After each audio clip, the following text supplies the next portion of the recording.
Hi guys, my name is Priyanshu and you are watching Encyclopedia. In this video, we are discussing the paper of English tutor mark assignment 12 class and the question number 1A. Before starting this, I want to share something. We provide all type of assignments in the PDF and the handwritten form. If you need this, you can contact us on our WhatsApp number. So we will provide accordingly on your WhatsApp.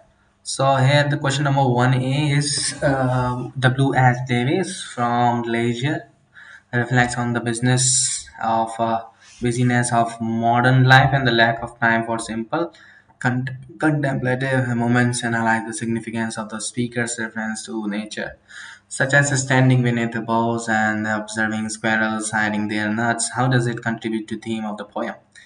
So this question is taken from the lesson 2 and this is about 40 to 60 words. If you need the answer, you can contact us.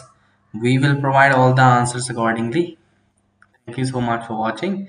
We will meet you soon in the next video.